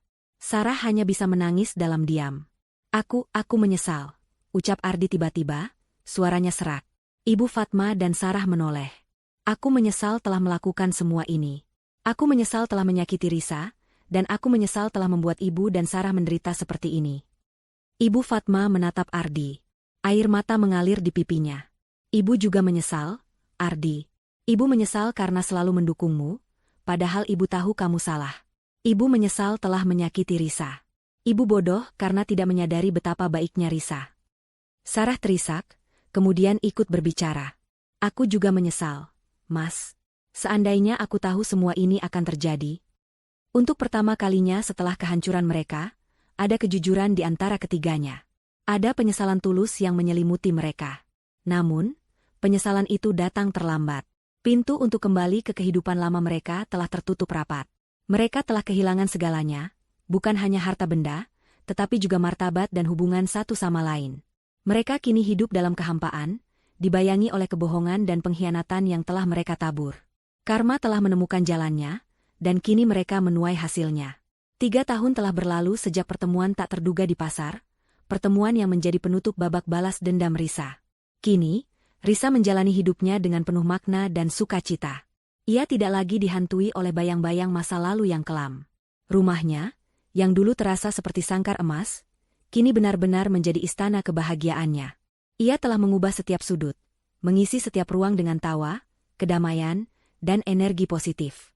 Bisnis online, Risa Estration, telah berkembang pesat.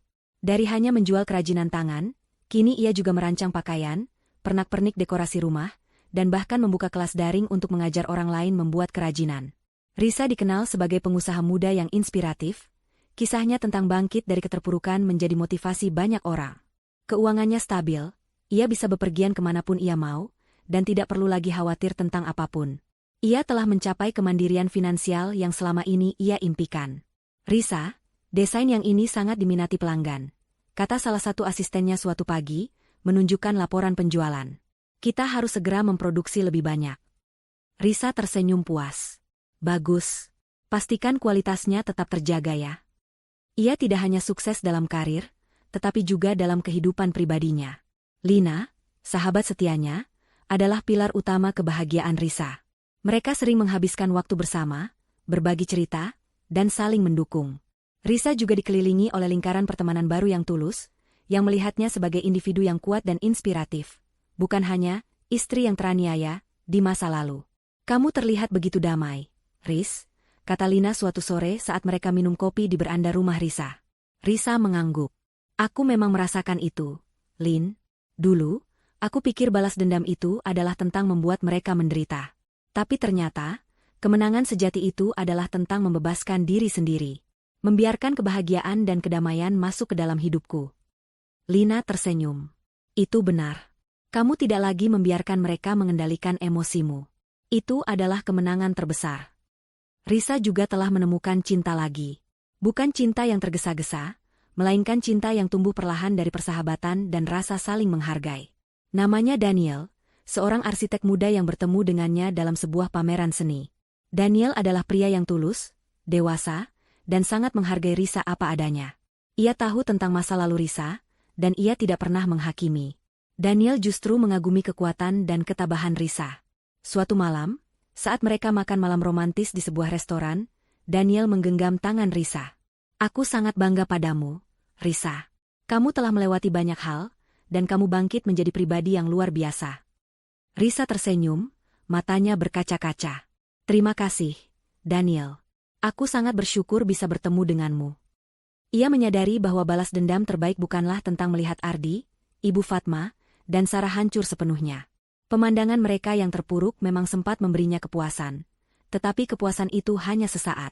Kemenangan sejati adalah saat ia mampu memaafkan, bukan untuk mereka, melainkan untuk dirinya sendiri. Memaafkan adalah langkah untuk melepaskan beban kebencian yang selama ini membelenggu hatinya. Dengan memaafkan, ia bisa bergerak maju dan membangun kehidupan baru yang lebih baik. Risa tidak lagi memikirkan apa yang terjadi pada Ardi, Ibu Fatma, atau Sarah. Mereka telah menjadi bagian dari masa lalu yang ia relakan. Ia tahu bahwa mereka mungkin masih hidup dalam penderitaan dan penyesalan, tetapi itu adalah konsekuensi dari pilihan mereka sendiri. Risa memilih untuk tidak lagi terbebani oleh bayang-bayang mereka. Ia sering menghabiskan waktu luang dengan melakukan kegiatan sosial, membantu kaum wanita yang mengalami kekerasan dalam rumah tangga, atau memberikan pelatihan kerajinan tangan gratis kepada ibu-ibu di panti asuhan. Melalui kegiatan ini, Risa menemukan makna hidup yang lebih dalam. Ia menyadari bahwa ia tidak sendirian, dan bahwa pengalaman pahitnya bisa menjadi kekuatan untuk membantu orang lain. Setiap kesulitan adalah pelajaran, dan setiap kejatuhan adalah kesempatan untuk bangkit, kata Risa dalam sebuah wawancara dengan majalah wanita. Saya tidak akan pernah bisa menjadi diri saya yang sekarang tanpa semua cobaan itu. Dan saya bersyukur untuk itu. Pada suatu sore yang cerah, Risa duduk di beranda rumahnya, menyeruput teh hangat, memandangi bunga-bunga yang bermekaran di tamannya. Ia tersenyum. Hatinya damai. Tidak ada lagi amarah, tidak ada lagi kepedihan. Yang ada hanyalah rasa syukur yang melimpah. Ia telah melewati badai dan keluar sebagai pemenang. Hidupnya kini adalah bukti bahwa kebahagiaan sejati tidak didapat dari harta benda atau status sosial, melainkan dari kedamaian hati, ketulusan, dan kemampuan untuk melepaskan beban masa lalu. Risa telah menemukan kemerdekaannya, tidak hanya dari Ardi dan Ibu Fatma, tetapi juga dari dendam itu sendiri. Mungkin, Ardi dan Ibu Fatma masih hidup dalam bayang-bayang penyesalan, terperangkap dalam kemiskinan dan kebencian. Mungkin, mereka masih meratapi nasib buruk mereka dan menyalahkan Risa. Tapi itu bukan lagi urusan Risa. Ia telah menutup buku bab itu. Ia telah menulis babak baru dalam hidupnya. Babak yang penuh dengan cinta, tawa, dan kebahagiaan yang abadi. Kemenangan sejati Risa adalah hidup bahagia, tanpa lagi terbebani oleh masa lalu. Dan itulah akhir dari kisah balas dendam yang mendebarkan dan memuaskan ini.